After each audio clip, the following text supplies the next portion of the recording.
Electricast. Hold on to your butts. We are changing the course of history as we see it. That is what Wesley demands. Now this affects Iris. Iris, where are you? What you feel only matters to you. I do not entertain hypotheticals. The world as it is vexing enough. Iris, I have a tip for you. Don't take drugs! Or Whatever Movies with Wesley and Iris. What up? Welcome to Or Whatever Movies. I'm your co-host, Iris, and I'm here with my older brother. Wesley. Why do you say it like that? Like what? I don't know. Like a zombie. Or in the case of this movie, a ghoul. Yes, a flesh-eating, murderous ghoul. Like every zombie movie has its own zombie lore, and then they have their own name for zombies. Well, they never say zombie in this movie. What movie are we talking about? Today we're talking about a movie from 1968, probably the oldest movie that we've reviewed. We don't really do classics. Night of the Living Dead. Available everywhere. IMDb TV with ads. You don't have to watch it with ads, man. You know that there's a link to the full movie in the Wikipedia page for this movie? No, I did not. That's handy. Yep. Where did you watch? YouTube. Rewatch. Wow. It's one of the biggest examples of public domain movies. Not only is Night of the Living Dead currently public domain because all creative works end up in the public domain eventually, but there was actually rights controversy early on in the history of the Night of the Living Dead. Yep. Would you like to detail that for our listeners? Well, so very briefly, it was called Night of Anubis, but nobody knew what Anubis meant, so George Romero changed it to Night of the Flesh Eaters. But there was already a movie called The Flesh Eaters from a few years before. So at the last minute, they changed it to Night of the Living Dead. But in doing so, they failed to provide the little copyright thing, the little C in the circle, on the title page on screen. And because of the legal loophole at the time, it fell into public domain and people can rework it, release it in whatever media format they feel, and can produce numerous knockoffs without any financial responsibility to the original filmmakers. And how much did George Romero and co. lose out on? Well, potentially many tens of millions of dollars, maybe more. They made very little money. But also, I wonder if the total proliferation of this movie as a result of its availability, unrestricted availability, kind of helps it in a way. So many people saw it because they could, because it was so widely available. Also, there's this weird series of fortuitous, I guess, accidents. This film may have been one of the last to escape any rating at all. The MPAA really came to form after this movie. And so it was released to all ages. Stephen King reports being in a theater full of kids for this movie. Whoa. I certainly remember seeing Night of the Living Dead as a kid, but I don't think that has anything to do with the fact that this movie wasn't rated. I think that has to do with the fact that there were no ratings restrictions in our home growing up, but it also came out in a time where there wasn't the proliferation of the internet. So even though this was in the public domain, you still needed some exhibition format in order to watch it. Yeah, but every and any network could play it at their leisure. Obviously, it's seminal, especially for horror. It defined the zombie genre, even though George Romero refused to call them zombies, and stands as a testament to making sure that you know what you're doing so you don't get taken advantage of in terms of distribution and like a cautionary tale. Royalties, yeah. Obviously, it's important because it was so unique. But as with most classic movies, and I guess horror movies, most of my joy came from rewatching this movie and finding out the crazy stuff that I learned about this movie after the fact. Like what? Well, aside from like doing research, I clearly remember this is one of Dad's acid trip movies where he's wandering around on acid, and then he and his buddy are like, let's go to the theater and see a movie. And they stumbled into Night of the Living Dead, and they were like, oh man, and like all blown away and freaked out by what is undoubtedly something that nobody expected. It was pretty genre shattering and really scary. Amazingly unsettling. This is George Romero and his buddies making a movie, and they were shooting it guerrilla style. And when the money ran out, they would take what they had and edit it together and use that reel to show other potential investors and butchers and stuff who were like, yeah, I got $300 and some guts if you want to shoot some stuff with guts. Is that a true story? Yeah. A low-level investor was a butcher who was like, here's some entrails. You should juggle them around and pretend to eat them. Ew. Yeah. The gas pump, the resulting barbecue from the gas pump scene, that was ham covered in chocolate syrup. From said butcher? I don't know if it was from said butcher, but the joke was that they barely needed to do makeup because everyone was green from having to eat ham covered in chocolate syrup. So bear with me here. Hardman Eastman, who was a production company that George Romero partnered with, was headed up by Karl Hardman, who was the producer, and Marilyn Eastman, who respectively played Harry and Helen. Oh. And Harry, Karl Hardman, who's younger than both of us are now, by the way, who was at the time. What? Yes, see? The balding Stucky dude? The Fred Mertz, high pants, like, you're crazy. The cellar's the safest place. Like, that dude's younger than we are. And his daughter is Kyra Schoen, who played the little girl. Wait, Karen? Yes. Karl Hardman's real-life daughter is Kyra Schoen? Yep, he's her dad. Although Marilyn Eastman, who played Helen, her mom, isn't her mom. They were actually romantic partners as well as professional partners, probably before and after this movie. Wow, that's a real art imitating life trip. Right? And Karl Hardman was also a producer. Marilyn Eastman, who played Helen Cooper, also did the makeup. And she was the zombie who plucks the bug off the tree and eats it. No. And she did her own makeup for that scene. She's like, I want to be a zombie. I'm going to be a bug-eating zombie. And then she made herself up.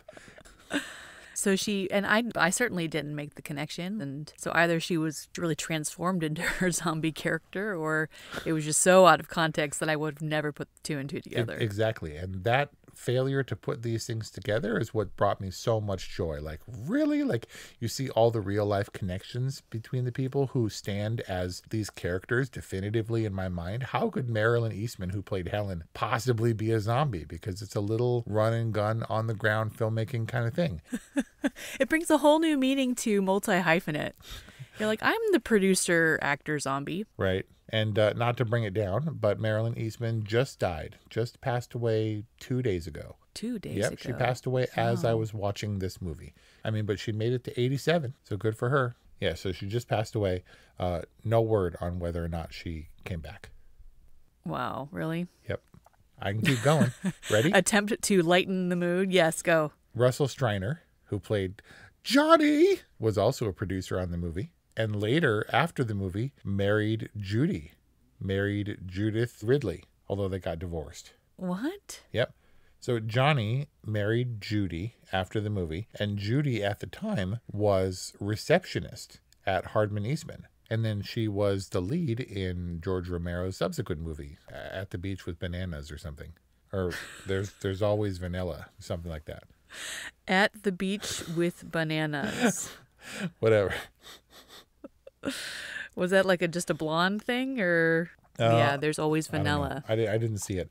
All right, what else you got? Also, Kyra Schoen, who played the little girl, who played, what's her name? Karen. Karen was also the corpse upstairs. I just noticed that. Because Kyra Schoen in IMDb is credited as Karen Cooper / corpse in the house. Yep. And that corpse was meant to demonstrate what? That the zombies had already been here and eaten the former residents? I'm not occupants? sure. Like, this movie comes together so well, it feels like everything should be in place. But why was there a masticated corpse with prominent ping pong ball eyeballs upstairs in that house already? I don't know. I mean, by the time we get to the house, the outbreak has been going on for what, 2 days?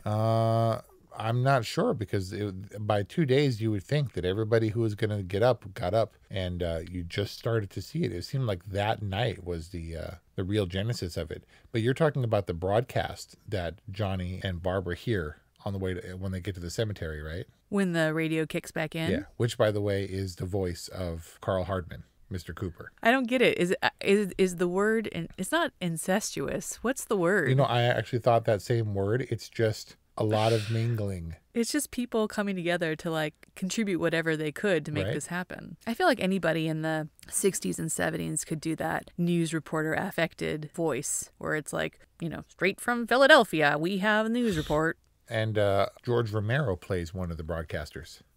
the news broadcasts on the radio and on the TV serve to give this movie a sense of scope. The phones ringing and the typewriters clacking and stuff in the background.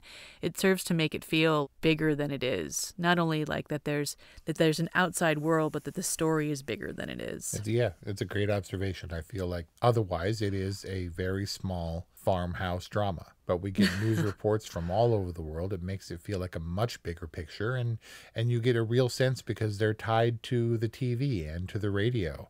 I was actually surprised revisiting this movie by how carefully that world was constructed, from not just a team in the house who were like, the power's out, communication is cut off, but you have the roving teams of vigilantes or whatever, the cleanup team and the sheriff and all that stuff. Yeah, it felt much bigger. I was also surprised by how contemporary this movie is. Growing up and watching it in the 80s, I felt like this thing was made like in the 40s or the 50s. And then I realized like 1968 feels old to me when I'm a kid born in the 80s watching this in the late 80s, early 90s. But it's a pretty contemporary movie, and I was reminded of that because I also watched this in a color version. Did you? Yes, I did on YouTube because it was a curiosity.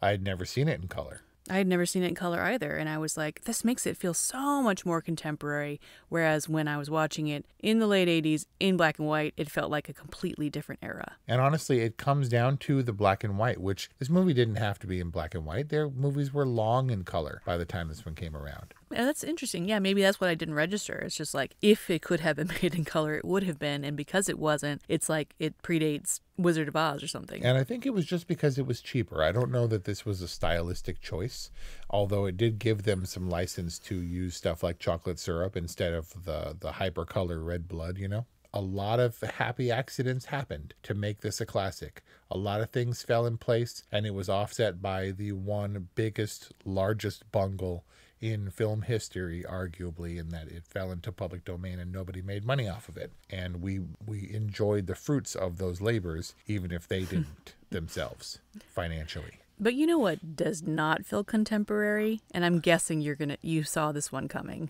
What's that? Obviously, the portrayal of women. We will, yeah. Wow.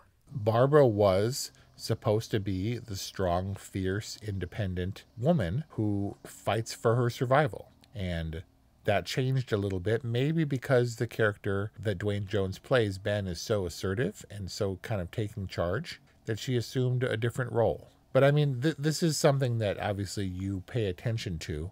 But other than Barbara being shell-shocked, is it Helen under Harry's thumb, or is it Judy, or what? All of the above. I mean, I'll just preface this by saying I don't condone domestic abuse or the violence toward any person, but boy, was I glad to see Barbara get hit at 30 minutes in.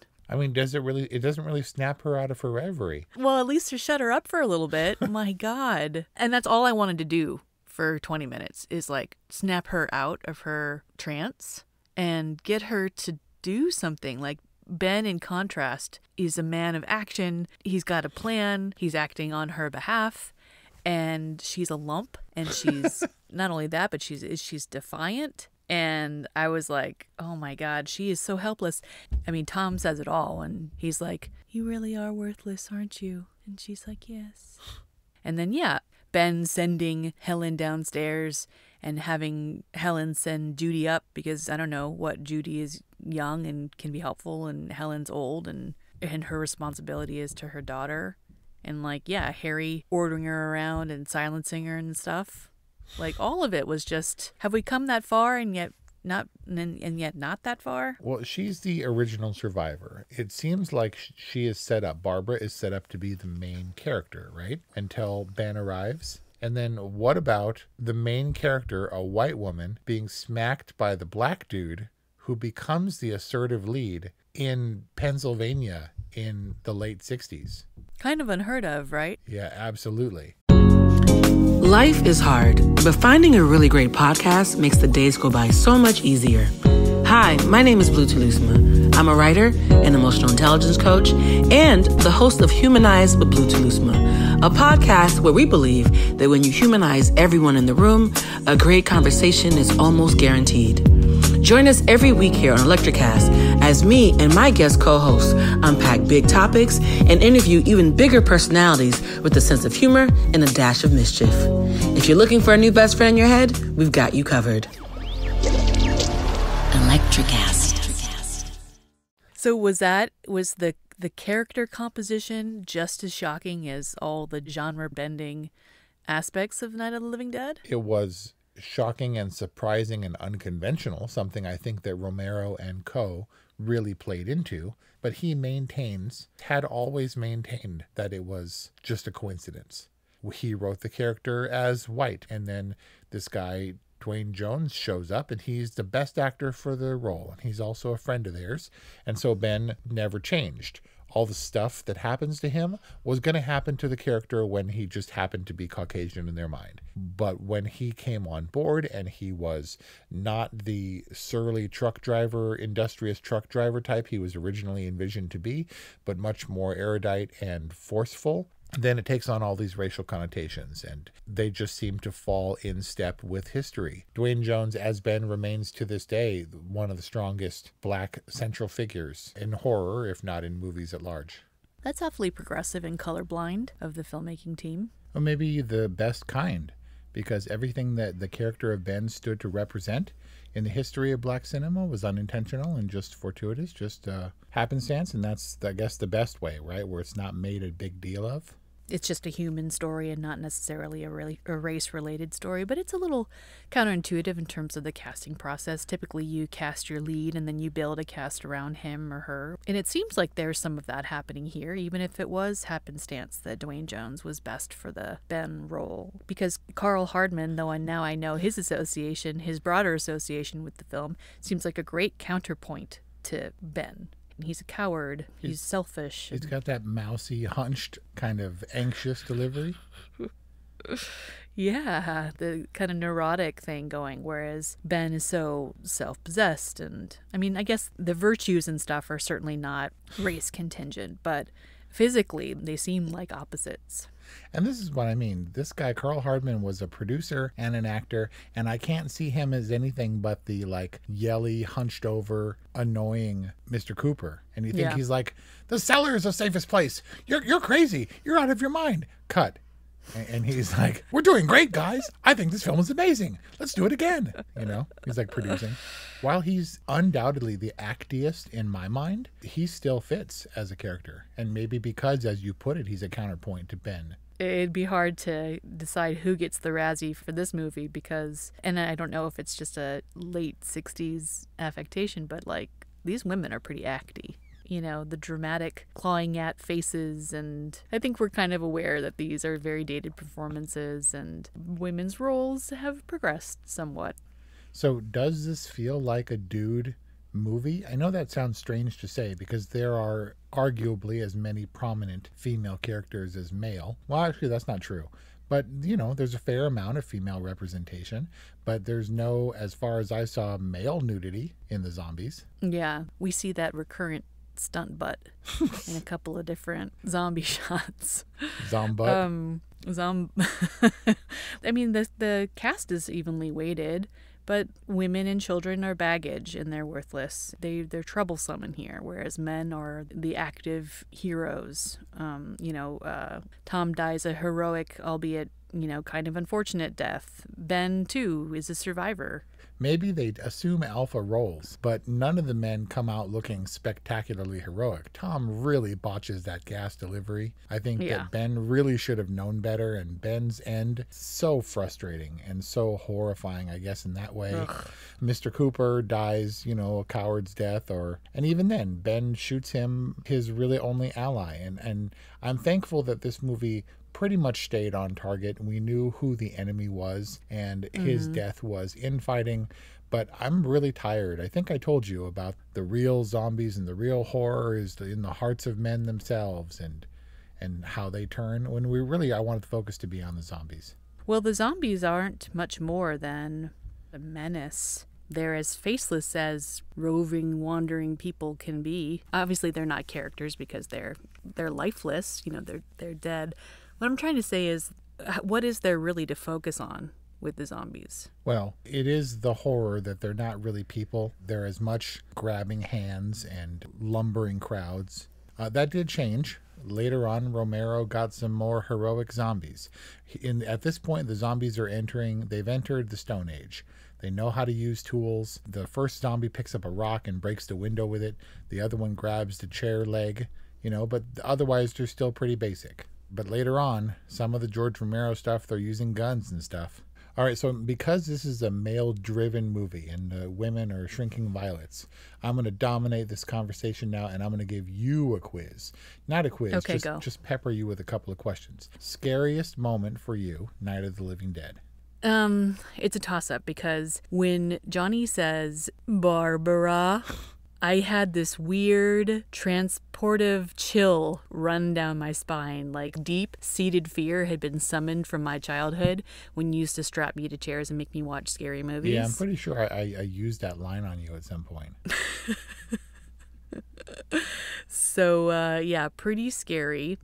And then I had the moment later on where, you do one of those things where you like lean back and your eyes go kind of buggy and you're like, ooh. I didn't remember Tom's death. And when the thing blew up, I was like, oh, man. Does that count? Yeah, no, absolutely. For me, definitely Mrs. Cooper getting stabbed and the trowel noises, sticking it into a sack of meat or something. That weighs on me. And then I got to say, man, at the end, the photographs post Ben's killing, those meat hooks, man, those things will stick in my memory forever. It's so horrifying. Yeah, those things, I was wondering what those were called. Those are called meat hooks? To see him so industrious, so focused and centered and not unflappable because he shoots a dude in the gut, to have him be so unceremoniously killed and to see him just a piece of meat is really, that bothers me to this day. Yeah, it's weird how chilling those photos are. He's completely dehumanized. There's this really chilling music underneath. Oh, that the credits score. Are just... Yeah, and then it ends in the bonfire, the pyre. Ooh. And also those photos taken by the guy who played Harry. Of course. Yeah. Okay. Karl Hardman, the everyman, the multi-hat wearing Karl Hardman. How do you feel about guerrilla-style filmmaking, where they chose the cemetery in Philadelphia because it had 360-degree views? They could see if anybody was coming. They could run out and shoot. They could, use all their friends and kind of hole up in this farmhouse and stuff and just do it on the cheap. Mostly improvised dialogue from a basic script. And then when they would get enough money, they'd go back and shoot some more. It seemed like an unsmooth process and was held together by sheer will and dedication. Yeah, I mean, from a producer's standpoint, I certainly don't recommend it. It's very stressful to shoot guerrilla style, but you get some really happy surprises from sets that aren't locked down and from the spontaneous nature of that kind of filming. And oftentimes the passion results in some pretty inspired filmmaking. So all props to them. You know what's always wigged me out is when people, they'll get that reunited apart where they'll read scenes from classic movies that they're known for, and they don't read it anything like the character. And we, as longtime fans who have heard these, and I've heard these lines in my head for decades, right? He ripped at me. He pulled at my clothes, ripped at my clothes, and I can hear it, right? And that was a totally improvised speech where she wanted to get out her experience with her brother in the cemetery.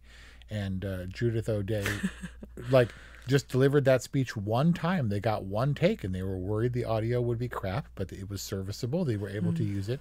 I bet you she doesn't even remember it, where it's so burned into our heads. It's just like a one take, running gun style of filmmaking that just boggles my mind. That it holds together. And was it just in the edit that Ben's total dismissal of her little diatribe? Because Ben's awfully annoyed by her. Calm down. Yeah. All right, relax. He's protective of her against Harry, but he also doesn't have time because she's not contributing at all. No, he doesn't need her baggage too. But it's interesting that her rant was improvised because when she's in the middle of it, I'm like, this is such inefficient storytelling. We saw all of that happen. Right. We don't need the recap. And even then, runtime's pretty lean, even with that unnecessary recap, which is probably the most emotive part of her performance. It still comes in at an hour 36. something like that. Yeah, I think they keep it pretty focused, whether that was just a result of economical filmmaking or succinct storytelling. Okay, so in terms of monsters, does this monster does it rank up there with Frankenstein, with Dracula, the Invisible Man? This is from whole cloth, no association really. George Romero himself said that zombies to him were always, down in the Caribbean, those guys who were poisoned or given a powder and they lost their minds and did the bidding of their masters.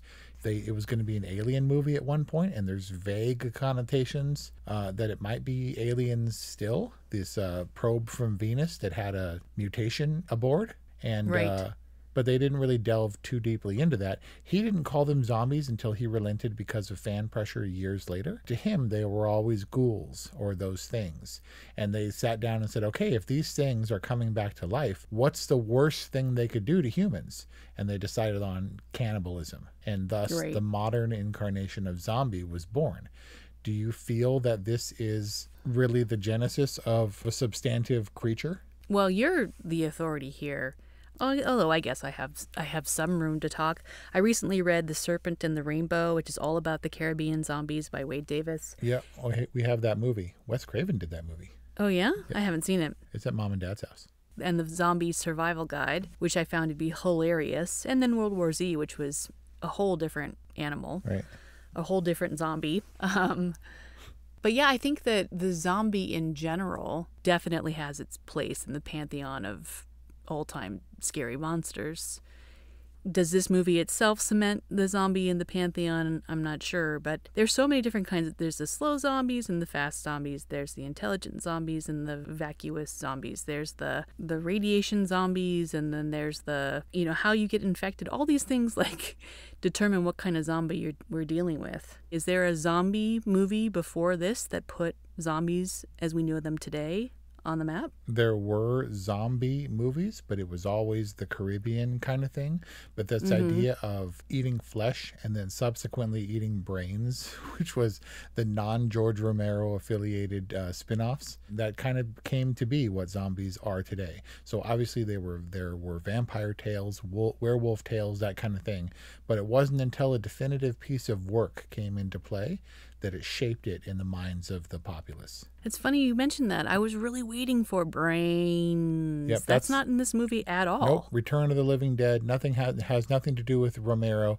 And you'll note that his sequels, his Dawn of the Dead, don't have living dead in them because he wants to disassociate himself from what everybody else took over. Dude, did we have Return of the Living Dead on VHS and not Night of the Living Dead? We had that too, but it's there and you'll remember parts of it. It's a wholly different movie. And last question, ready? Go. So as this movie goes, this one was as shocking and unsettling and maybe changed movies forever. Only a month after this may have kicked it back into gear. The MPAA started labeling movies because there were theaters full of kids. This was in its own way like The Exorcist, where people just freaked out and didn't know what to do. Reader's Digest said that they were afraid that this was going to start a rash of cannibalism among young people. What? Roger Ebert had some choice words to say about Night of the Living Dead, but this one messed people up, and it was available for everyone to see. You're a mom, so what is a movie like this being available to your kids? Because, I'll be frank, I love this movie, and I know it really well. I can hear it in my head. I can remember all the stuff, and it makes me happy about terrible subject matter. It's not really morality because they're mindless zombies and stuff. But still, these kinds of movies have an effect on people, and at the time, it had an effect on kids. And I was one of those kids who, being very young, without heed, just charged into this movie and watched it ravenously, if you'll forgive the pun. What do you think about movies like this that just go for broke, really push the envelope with violence or gore or the things that really trigger certain people, particularly people with young kids like you? Well, this movie achieves what it set out to achieve. I always like to say this film delivered on the promise of its premise. And on that merit alone, it's a success. I read one review that called Romero's Night of the Living Dead sublime. And I think in terms of filmmaking and storytelling in the horror genre, that's pretty right on.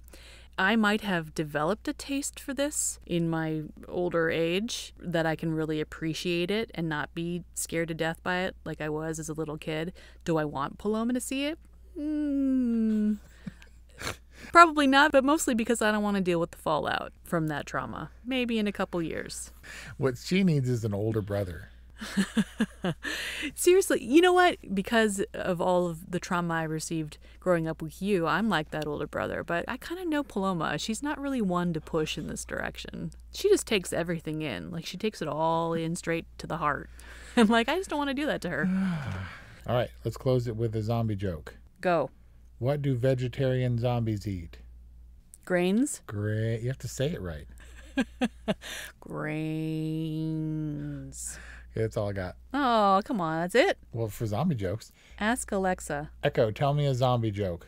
Did you hear about the curious zombie? Hear about the curious zombie? He'd like to pick your brain. Yep. It's synonymous. See, the brain and exactly. Night of the Living Dead, available wherever you can get anything video related. Apparently, I watched it on IMDb. We hope you enjoyed our review on Night of the Living Dead. Thank you for listening. Thank you for subscribing to our podcast wherever you get podcasts. Happy Halloween, and we'll see you next time. They're coming to get you, Paloma. Creepy. Hi, I'm Mark. And I'm Peter. We're the founders of Electrocast Media, bringing you great podcasts like Nightmare Road Stories, Tech Talk Revolution, and Bodacious Minds. Electrocast networks include Ruby for female empowerment, the Best Business Network, and GPN for geopolitics. We built this company to create community and amplify diverse voices, and we really appreciate your support. So, keep listening to Electrocast podcasts and hear the culture. Electrocast.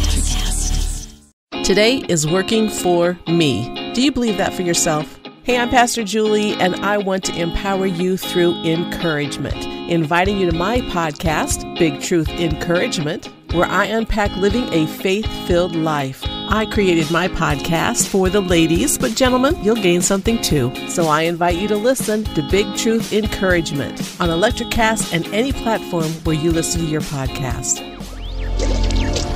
Electrocast. Electrocast.